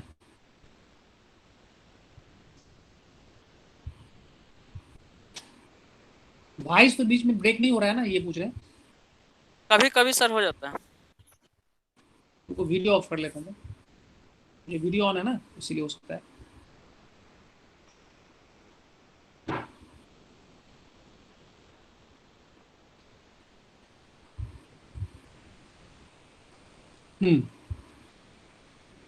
चलो अब नेक्स्ट प्रॉपर्टी हम लोग देखते हैं, ड्राइबल टेम्परेचर। तो ड्राइबल टेम्परेचर क्या होता है, देखो अब क्या है ना, अब हम लोग आगे आगे हम लोग थोड़ा सा कुछ टर्म ऐसा होता है ना, अब जैसे कोई भी ऑर्डिनरी, सपोज दैट कि हमारा ये मतलब कोई ऑर्डिनरी कोई मतलब थर्मामीटर है, तो किसी ऑर्डिनरी थर्मामीटर से हम लोग जो नॉर्मल टेम्परेचर जो हम जो मेजर करते हैं ना उसके एयर का, मॉइस्ट एयर का, तो उसी को हम लोग बोलते हैं ड्राइबल टेम्परेचर। तो ड्राइबल टेम्परेचर क्या हो गया कि जैसे कोई भी थर्मामीटर है, ऑर्डिनरी कोई थर्मामीटर है, ठीक है, तो इस ऑर्डिनरी थर्मामीटर से जो हम लोग एयर का जो हमारा रूम है ना, इस रूम का जो हम यहाँ जो टेम्परेचर मेजर करेंगे, हमारा सिस्टम, उसको हम लोग क्या बोलते हैं, ड्राइबल टेम्परेचर। तो क्या है, it is the normal temperature measured by an ordinary thermometer. Simple definition है कि भाई किसी भी ड्राई एयर, किसी भी हमारे पास जो एयर है उसका एक किसी भी मतलब ऑर्डिनरी थर्मामीटर से जो उसका टेम्परेचर मेजर करेंगे उसको हम लोग बोलते हैं ड्राइबल टेम्परेचर, इसको बोलते हैं डीबीटी। दूसरा होता है वेटेबल टेम्परेचर। अब क्या करते हैं हम लोग वेटेबल टेम्परेचर में, इसमें क्या करते हैं, ये थर्मामीटर का जो तुम्हारा ये होता है ना, जो थर्मामीटर में जो ये तुम्हारा एजी का जो होता है, एजी का पारा होता है, इसको क्या करते हैं हम लोग एक वेटेड क्लॉथ से, एक चूंकि नाम है वेट बल्ब, ड्राई बल्ब, मतलब बल्ब को हम लोग क्या किए, जो थर्मामीटर का बल्ब है उस बल्ब को सीधा सीधे एयर में डाल दिए, तो वो जो टेम्परेचर मेजर करेगा उसको क्या बोल रहे हैं हम लोग, डीबीटी बोल रहे हैं। वेट बल्ब क्या बता रहा है कि अब इस बल्ब को क्या किए हम लोग, जो थर्मामीटर का बल्ब है, कैसे है जी जो बल्ब रहता है, जैसे हम लोग थर्मामीटर को लगाते हैं तो बल्ब को क्या करते हैं, बॉडी के हम लोग कांटेक्ट में लाते हैं। अब इस बल्ब को क्या किया, वेटेड क्लॉथ से उसको कवर कर दिया गया। यदि हमारा ये थर्मामीटर है, हमारा ये यदि सपोज दैट कि एक मिनट, यदि हमारा ये थर्मामीटर, सपोज दैट कि ये तुम्हारा थर्मामीटर देख पा रहे हो, यदि तुम्हारा थर्मामीटर है, ये इसका बल्ब है, सपोज ये बल्ब है, तो इस बल्ब को सीधा हम एयर में डाल देंगे तो क्या होगा, ये जो मेजरमेंट देगा वो क्या हो गया ये हो गया ड्राइबल टेम्परेचर। अब इस बल्ब को क्या किया, एक गीले कपड़े से इसको कवर कर दिए। अब इस कवर करने के बाद क्या कर रहे हैं, इसको मेजरमेंट कर रहे हैं।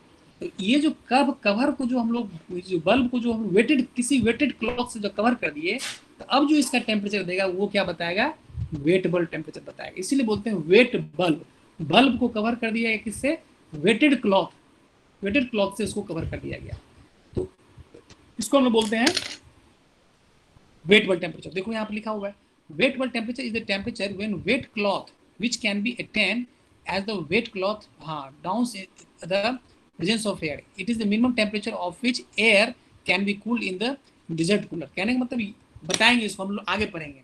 सब सिंपली तुम यही समझ लो कि वेटेबल टेम्परेचर क्या होता है, it is the temperature of this air when this bulb is covered by wetted cloth, wetted cloth, wet cloth. तो वेटेड क्लॉथ से यदि इसको हम लोग इसको यदि मिसकवर कर देंगे तो उस कंडीशन में क्या होगा, वो वेटेबल, वो जो टेम्परेचर मेजर करेगा तो उसको हम लोग बोलेंगे वेटेबल टेम्परेचर। तो नॉर्मली क्या होता है, नॉर्मली क्या होता है कि ड्राइबल टेम्परेचर क्या होता है, वेटेबल टेम्परेचर से ज़्यादा होगा नॉर्मली। ऑब्वियस है कि किसी थर्मामीटर में तुम यदि वेटेड क्लॉथ लगा दोगे तो टेम्परेचर क्या होगा, वो वेटेबल टेम्परेचर कम हो जाएगा। अब यहाँ पे क्या है, तो चूंकि ड्राइबल टेम्परेचर क्या है, हम सिंपली यूज कर रहे हैं किसमें, एयर को हम लोग मतलब उस थर्मामीटर को मीन्स कहाँ प्लेस कर दिए, सीधा उस एयर में प्लेस कर दिए, तो वो ये बता दिया ड्राइबल टेम्परेचर। वेटेबल में क्या, बल्ब को हम लोग क्या किए, हम लोग वेटेड क्लॉथ से यहाँ पर मीन्स यहाँ पे मीन्स कवर कर दिए, तो ये बता दिया वेटेबल टेम्परेचर। तो बेसिकली क्या होता है, ड्राइबल टेम्परेचर क्या होता है, वेटेबल टेम्परेचर से ज़्यादा होता है बेसिकली। लेकिन एक से ध्यान देने वाली बात यह है कि जब सैचुरेशन कंडीशन आएगा, जब सैचुरेशन कंडीशन की बात करेंगे तो उस कंडीशन में क्या होगा, सैचुरेशन कंडीशन में क्या होगा, दोनों टेम्परेचर बराबर हो जाता है। ध्यान रखना है कि भाई कौन से पूछा जाएगा या किस कंडीशन में ड्राइबल टेम्परेचर वेटेबल टेम्परेचर, ये किस कंडीशन में ड्राइबल टेम्परेचर और वेटेबल टेम्परेचर इक्वल हो जाता है, तो आंसर क्या होगा, सैचुरेशन कंडीशन में। Normally DBT is always greater than WBT. Dribble temperature जो होता है डब्ल्यूबीटी वेटेबल टेम्परेचर ज्यादा होता है नॉर्मली, लेकिन अंडर सैचुरेशन कंडीशन क्या होगा, दोनों का वैल्यू यहाँ पर सेम होगा। तो यहाँ पर लिखा हुआ है for saturated air WBT is equal to DBT, but in normal condition DBT is less than WBT। समझ में आ रहा है? क्लियर है? देखो यहाँ पे ये तुम्हारा थर्मामीटर है, ये इस कमरे में थर्मामीटर है, यहाँ पे एयर का फ्लो हो रहा है, इस थर्मामीटर में इसको क्या किया है, बल्ब को यहाँ पे कुछ नहीं किया, सिर्फ बल्ब ओपन है। इस बल्ब को डायरेक्टली हम लोग एयर का जो हम लोग यहाँ पे एयर कॉन्टेक्ट में ला रहे हैं, ये जो टेम्परेचर दे रहा है ये क्या दे रहा है, ये डीबीटी दे रहा है, ड्राई बल्ब टेम्परेचर। लेकिन अब यहाँ पे क्या कर रहे हैं हम लोग, इसको क्या कर रहे हैं, यहाँ से वेटेड क्लॉथ से यहाँ पे कवर कर दिए। तो अब जो वेट क्लॉथ है ना लिखा हुआ है, अब ये जो टेम्परेचर मेजर देगा वो क्या देगा, वेटेबल टेम्परेचर देगा। क्लियर है? सुन पा रहे हो? Yes sir. Yes sir. Yes. तो इस तरीके से हम लोग ड्राइबल टेम्परेचर और वेटेबल टेम्परेचर को समझे। अब एक टर्म होता है उसको बोलते हैं वेटेबल डिप्रेशन। तुम्हारा भी क्लास भी है 10 बजे से?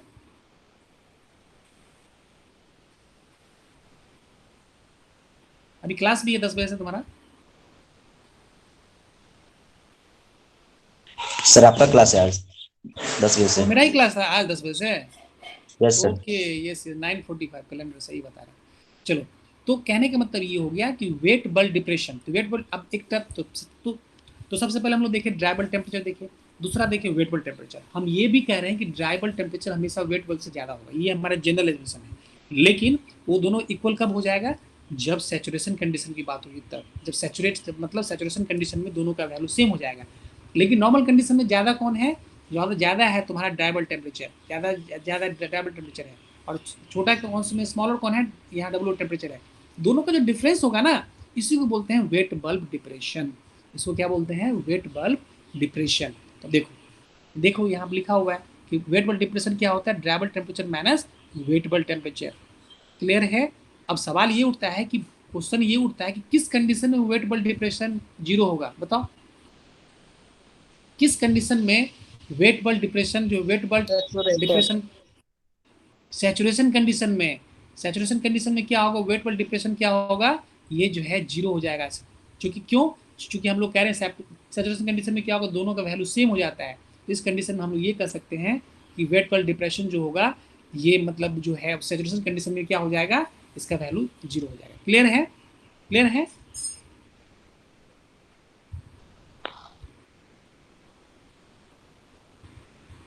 समझ रहे हो?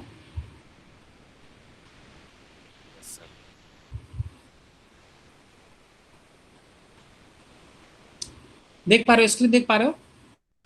Yes sir. Yes sir. इस न्यूमेरिकल को हम लोग सॉल्व करेंगे। अभी पहले थोड़ा सा प्रॉपर्टी को थोड़ा देख लें, इसके बाद न्यूमेरिकल को हम लोग चलेंगे। हम लोग अगले प्रॉपर्टी में आते हैं, फिर न्यूमेरिकल को सॉल्व करते हुए चलेंगे। पहले इसको हम लोग देख लेते हैं। जो एक तीसरा टेम्परेचर होता है ड्यू पॉइंट टेम्परेचर, ये है ड्यू पॉइंट टेम्परेचर, डीपीटी इसको बोलते हैं। डीपीटी क्या होता है, अब देखो बेसिकली क्या होता है कि तुम ऐसे समझ लो, जैसे कि तुम देखते होगे कि जैसे कि तुम्हारा कोई मॉइस्ट एयर है, ठीक है। तो मॉइस्ट एयर में क्या है, उसमें वाटर, वो ये मॉइस्ट एयर में, एक मिनट,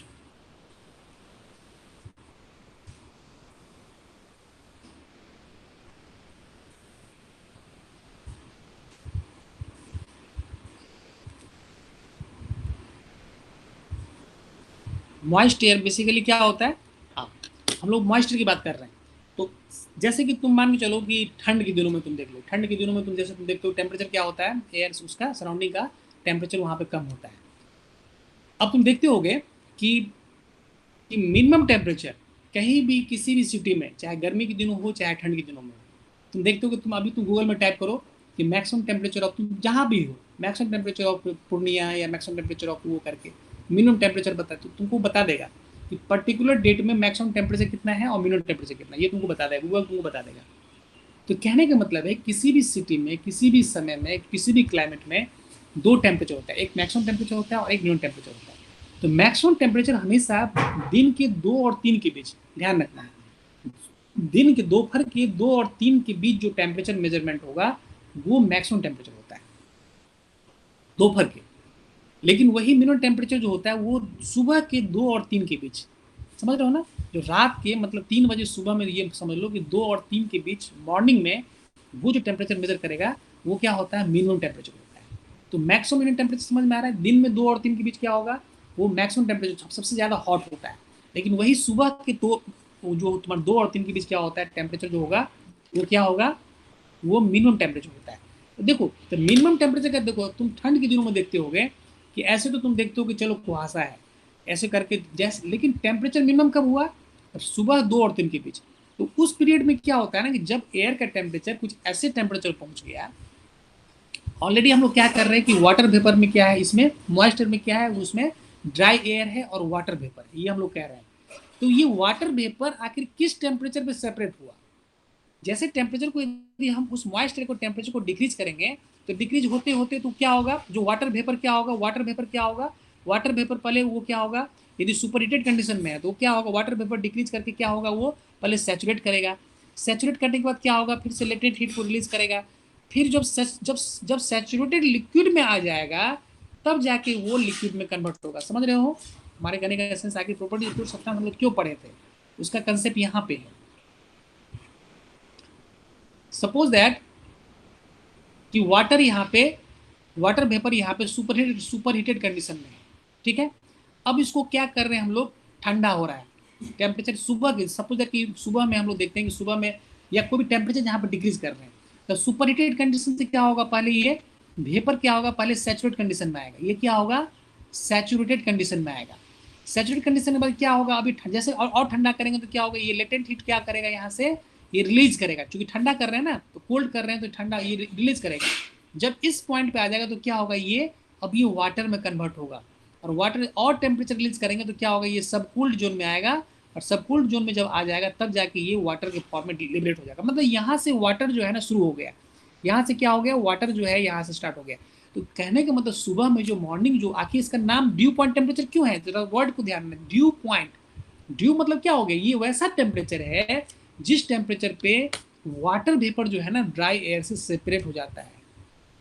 ये वैसा टेम्परेचर है जिसमें कि मॉइस्ट एयर जो है अपने वाटर वेपर को उस टेम्परेचर पे वो क्या होता है ना, वाटर वेपर किस में कन्वर्ट हो जाता है, ड्यू में कन्वर्ट हो जाता है। ड्यू मतलब क्या होता है, ओस की बूंदे बोलते हैं।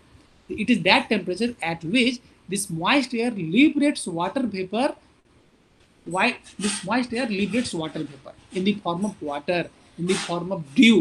क्लियर है, समझ पा रहे हो due point temperature? Yes sir. Yes. तो कहने का मतलब है कि ये it is due point temperature, it is that temperature at which water vapour presents in the air becomes saturate, मतलब इससे वो क्या होगा, सैचुरेट वाटर में कन्वर्ट हो जाएगा। समझ रहे हो, ये सैचुरेट वाटर यहाँ सैचुरेट कर गया तो क्या हो गया, अब ये कंप्लीट वाटर में कन्वर्ट हो रहा है एट कांस्टेंट प्रेशर। हम लोग क्या बोल रहे हैं, ये कांस्टेंट प्रेशर प्रोसेस है। हम लोग वहाँ पे क्या, इससे पहले जो हम लोग डिस्कशन कर रहे थे वो क्या था, कांस्टेंट प्रेशर हीटिंग था। हम लोग जो दिखा रहे थे पहले वाले फेज में, वहाँ पे क्या कर रहे थे, हम लोग हीट कर रहे थे। अब यहाँ पे क्या कर रहे हैं, कूल कर रहे हैं, जस्ट अपोजिट कर देंगे तो क्या होगा, ये कांस्टेंट प्रेशर कूलिंग हो जाएगा। तो ये बेसिकली क्या बताता है, ये ड्यू पॉइंट टेम्परेचर कौन सा टेम्परेचर, दिस इज सैचुरेशन, इसको हम लोग बोलते हैं सैचुरेशन टेम्परेचर बोलते हैं। इसको क्या बोलते हैं हम लोग, सैचुरेशन टेम्परेचर बोलते हैं। It is that temperature at which the water vapour presents in air, air मतलब क्या, moist air become saturate, become saturated water become saturate when cooled at constant pressure. This is called dew point temperature. Clear है, समझ पा रहे हो, समझ पा रहे हो? Yes sir. Yes, this is called due point temperature. तो इस ड्यू पॉइंट टेम्परेचर को हम लोग तो बेसिकली तो कहने का मतलब है ड्यू पॉइंट टेम्परेचर, तो यहाँ पे क्या हो गया, तुम्हारा मिनिमम टेम्परेचर हो गया। तो जनरली क्या होता है, सबसे ज्यादा क्या होगा, ड्राइबल टेम्परेचर होगा, उस कम क्या होगा, वेबल टेम्परेचर होगा, और सबसे कम क्या होगा, ड्यू पॉइंट टेम्परेचर होगा। ठीक है, ड्यू पॉइंट टेम्परेचर होगा। ये जनरल ट्रेंड है, जनरल क्वेश्चन है, ये जनरल तुम्हारा ये तो ऑर्डर है। लेकिन सैचुरेशन कंडीशन में फिर से याद रखना है, सैचुरेशन कंडीशन में क्या होगा, ये all three values are same, dBT equal to WBT equal to DPT, all three temperature are same under saturation condition. यहाँ सब लिखा हो देखो, अनसैचुरेट एयर मतलब जब अनसैचुरेटेड कंडीशन में क्या है, सबसे ज्यादा क्या है, ड्राइबल टेम्परेचर है, उससे कम क्या है, वेटर टेम्परेचर, उससे कम क्या है, ड्यू पॉइंट टेम्परेचर है। लेकिन जब सैचुरेट हो गया तो उस कंडीशन में क्या होगा, तीनों का वैल्यू क्या हो गया, सेम हो गया। तो कहने का मतलब ये हो गया कि अब तुम देखो ड्राइबल टेम्परेचर क्या हो गया, ये ऑर्डिनरी जब थर्मामीटर से एयर का टेम्परेचर मेजर किया, ऑर्डिनरी थर्मामीटर से टेम्परेचर मेजर किया तो उसमें डीबीटी क्या दिखा रहा है, 30 डिग्री दिखा रहा है। वेटेबल टेम्परेचर क्या होगा, उससे कम हो गया, ये 24 डिग्री सेंटीग्रेड दिखा रहा है। लेकिन डीपीटी क्या दिखा रहा है, सबसे मिनिमम टेम्परेचर 18 डिग्री सेंटीग्रेड दिखा रहा है। तो कहने का मतलब ये है कि सबसे ज्यादा क्या हो गया, ड्राइबल टेम्परेचर, उससे कम हो गया वेटेबल टेम्परेचर, और सबसे कम क्या हो गया, ड्यू पॉइंट टेम्परेचर। ये क्या है, अनसैचुरेटेड कंडीशन। ये किसके लिए है, अनसैचुरेटेड कंडीशन के लिए। लेकिन जब सैचुरेट हो जाएगा उस कंडीशन में क्या होगा, ये तीनों टेम्परेचर क्या होगा, सेम हो जाएगा, तीनों टेम्परेचर क्या होगा, सेम हो जाएगा। क्लियर है, समझ पा रहे हो? Yes. समझ पा रहे हो? Yes. Yes yes yes. तो अब देखो, एक हम लोग अब इस चीज को हम लोग थोड़ा सा प्लॉट कर ले।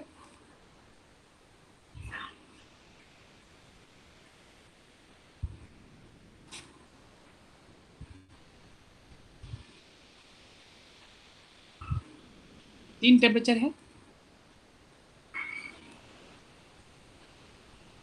सबसे ज्यादा क्या है, ड्राइबल टेम्परेचर है, उससे कम क्या है,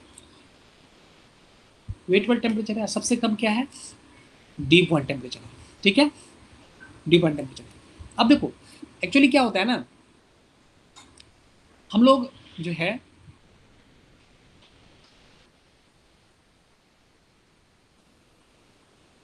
वेट करो, कुछ न्यूमेरिकल यहाँ पे है, उसको देख रहे हैं। हाँ चलो, हम लोग जो है यहाँ पे ये ड्राइबल टेम्परेचर जो इसका जो हम लोग यूज करेंगे, यहाँ पे यूज करेंगे ड्राइबल टेम्परेचर जिस प्रेशर पे है, ये क्या है, सब पे क्या अलग अलग प्रेशर है, सब पे प्रेशर डिफरेंट है ना, सब पे प्रेशर डिफरेंट है। तो ड्राइबल टेम्परेचर जो जिस प्रेशर उसको हम लोग बोलते हैं पीबीएस यूज करेंगे। वेटेबल टेम्परेचर जो है, ये जो प्रेशर, इस पे प्रेशर जो है ये पीबी डैश यूज करेंगे, और ये जो ड्यू पॉइंट टेम्परेचर पे जो है हम लोग पीबी यूज करेंगे। इसको ध्यान रखना है। ड्राइबल टेम्परेचर जो हम लोग दिखा रहे हैं, ये दिस इज ड्राइबल टेम्परेचर। यहाँ जो प्रेशर होगा, इस पूरी लाइन में प्रेशर क्या होगा, हम लोग पीबीएस से दिखाएंगे, वेटेबल टेम्परेचर में पीबी डैश से दिखाएंगे, और ड्यू पॉइंट टेम्परेचर को पीबी पे दिखाएंगे। इससे हम लोग एक फॉर्मूला को हम लोग आगे देखेंगे, जिसको हम लोग बोलेंगे एडजॉन्स फॉर्मूला। इसको हम लोग क्या बोलते हैं, इसको बोलते हैं हम लोग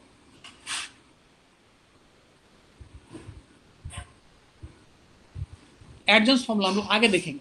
तो कहने का मतलब ये हो गया कि हम लोग इस फॉर्मूला को आगे ड्राइव करेंगे।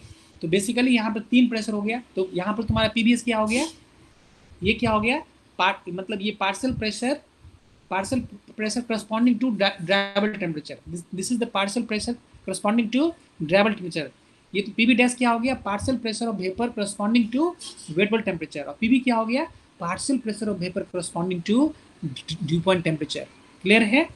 पीबीएस क्या हो गया, partial pressure of vapour corresponding to dry bulb temperature. P B dash क्या हो गया, partial pressure of vapour corresponding to wet bulb temperature, और पीबी क्या हो गया, partial pressure of vapour corresponding to dew point temperature. Clear है? समझ पा रहे हो?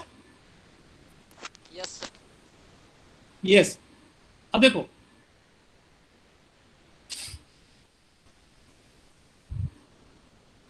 इस क्वेश्चन में देखो, इस क्वेश्चन को तुम अच्छे से अब तुम इसको तुम सॉल्व कर सकते हो। Atmospheric air at 100 kilo pascal, atmospheric air at 100 kilo pascal and 30 degree centigrade. किसी भी न्यूमेरिकल में सिली दे दिया है, वही है 30 डिग्री सेंटीग्रेड है और प्रेशर 100 किलो पास्कल है, तो वो क्या हो गया, इस तरह के कंडीशन में जिसमें कोई इंफॉर्मेशन नहीं है, उसको हम लोग क्या मानते हैं, हम लोग उसको ड्राइबल टेम्परेचर मानते हैं। तो जैसे कैसे हम लोग बोलेंगे, अभी रूम का यहाँ का टेम्परेचर यहाँ पे 30 डिग्री सेंटीग्रेड, दैट मीन्स क्या कि हम किसी ऑर्डिनरी थर्मामीटर से यदि मेजरमेंट कर रहे हैं तो वो 30 डिग्री सेंटीग्रेड बता रहा है।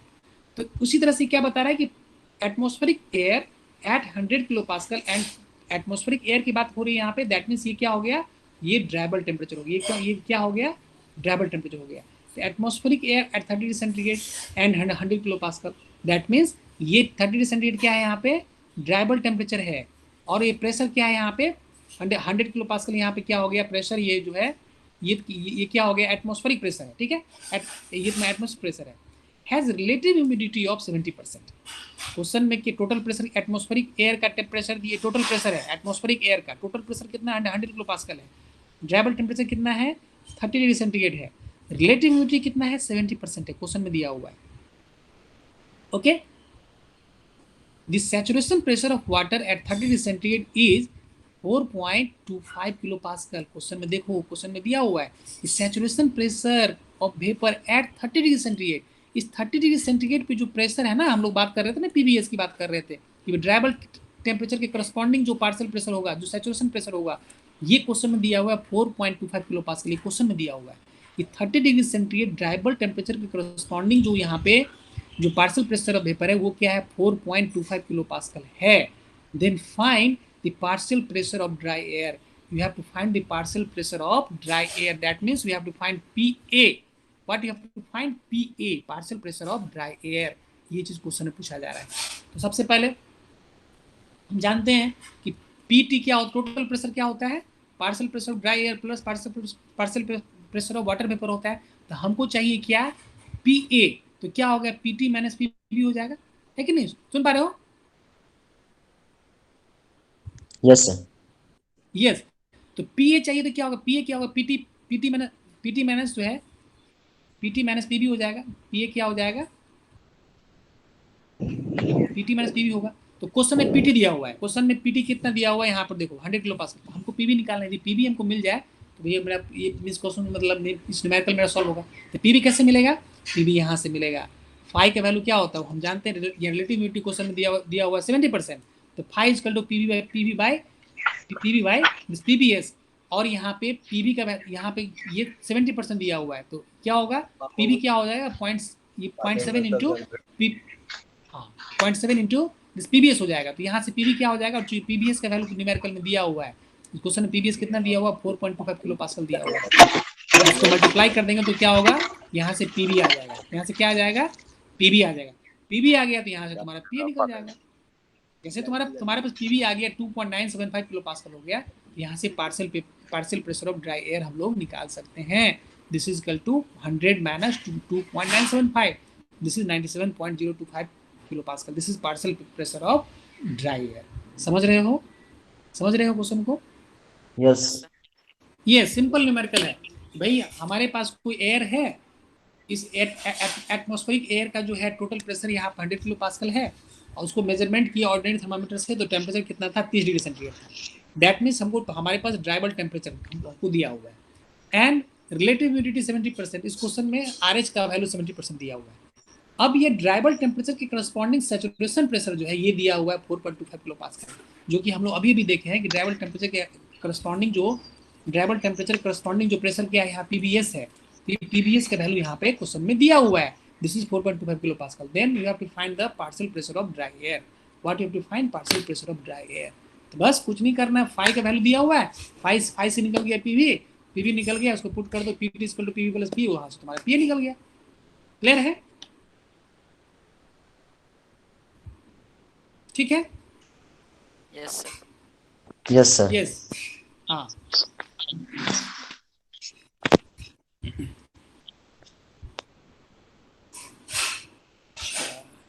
ठीक है।